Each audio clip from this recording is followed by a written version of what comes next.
Hello everyone. In this video, I will be talking about projectile motion. Introduction. An object that is in flight after being thrown or projected is called a projectile. Examples include a ball thrown in air or water coming out of a hose while we are watering, etc. Now, the motion of a projectile is the result of two separate simultaneously occurring components of motion. That is, the projectile is a two-dimensional motion. It has got two perpendicular components. One component is along a horizontal direction without any acceleration, and the other along the vertical direction with constant acceleration due to the force of gravity. The acceleration can be given by negative g into j cap, since it is in the y direction. Now, it was Galileo who first stated this independency of the horizontal and vertical components of projectile motion in his dialogue on the great world systems. Now we can see the figure in which the cannon is firing a cannonball, and this cannonball is traversing a path, and the shape of the path is a parabolic path, and we can see that this is a projectile.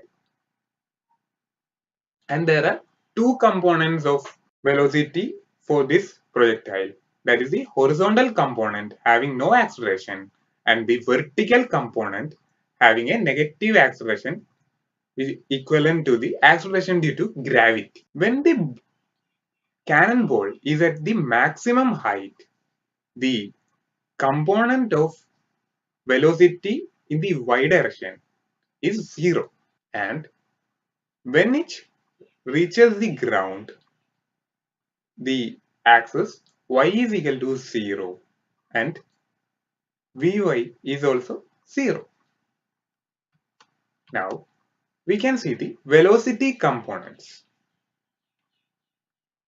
Here it is shown a projectile which is projected at a initial speed of v0 at an angle of theta degree. So if we split this velocity v0 into the two perpendicular components, we get v0 sin theta as the component along y axis and v0 cos theta as the component along the x axis. Now, along the x axis, the component does not have any acceleration. The acceleration is 0, while the component along the vertical axis or the y axis is given by negative g, which is equivalent to the acceleration due to gravity. Now at the origin, x0 and y0, which are the initial positions, is 0. Now by the second equation of motion, we get x is equal to v0 xt. That is v0 x is equal to v0 cos theta into t. And for y, that is the component along the vertical direction, y is equal to v0 sin theta t minus half gt square. Now on simplification, we get x by t, which is vx is equal to v0 cos theta, and y by t, which is vy is equal to v0 sin theta minus half gt. Now equation of the projectile path. That is, we can simplify by putting the value for time t in the second equation for y. That is, we already have seen x is equal to v0 xt. From that we get a value for t is equal to x by v0 cos theta. Now substitute it in the equation for the vertical direction, that is y. That is y is equal to v0 sin theta t minus half gt square. If we substitute, we get y is equal to x tan theta minus gx square by 2v0 cos theta the whole square. Since theta, g and v0 are constants, this equation is of the form y is equal to ax plus bx square, which is the form for a parabola.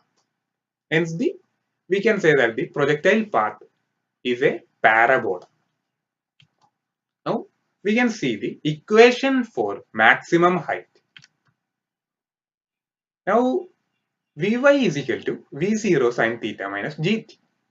And we have already seen that at maximum height, the component of velocity along the y-axis is 0. Hence, Tm is equal to V0 sin theta divided by g. Now, for finding the total time or the flight time, we can use the equation for y is equal to y0 sin theta t minus half gt square. At the final position, the value of y is 0. Only horizontal component is there. Hence, substituting, we get Tf is equal to 2v0 sin theta by g. Here v0 sin theta by g is Tf, which is the time taken for the projectile to reach the maximum height. Hence, we can say that Tf, which is the total flight time, is equal to twice the time taken to reach the maximum height. Now, maximum height of a projectile. Here, y is equal to v0 sin theta t minus half gt square, considering that equation. Now, at maximum height, y is equal to hm. That is, hm is equal to v0 sin theta into tm, where tm is the time taken for the projectile to reach the maximum height. That is, hm is equal to v0 sin theta tm minus half gtm square. Now, substituting the value of tm, which is v0 sin theta by g, and on further simplification, we get hm is equal to v0 sin theta the whole square by 2g. Now, we can see how to derive the equation for horizontal range of a projectile. For finding the horizontal range of projectile, we will consider the final position. When the projectile is at the final position, there is only the horizontal component and the y component is 0.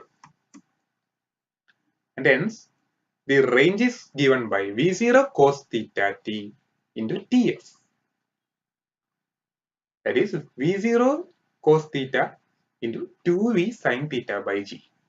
On further simplification, gives range is equal to V0 square into sin 2 theta by g.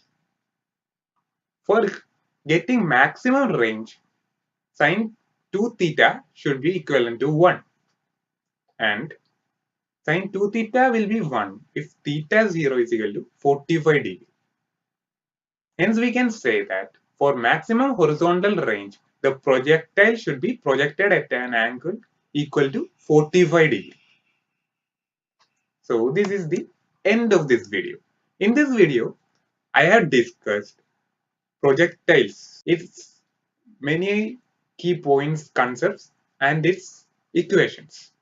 If you have got any doubt in any of the topics discussed in the video, please comment in the section below. Thank you.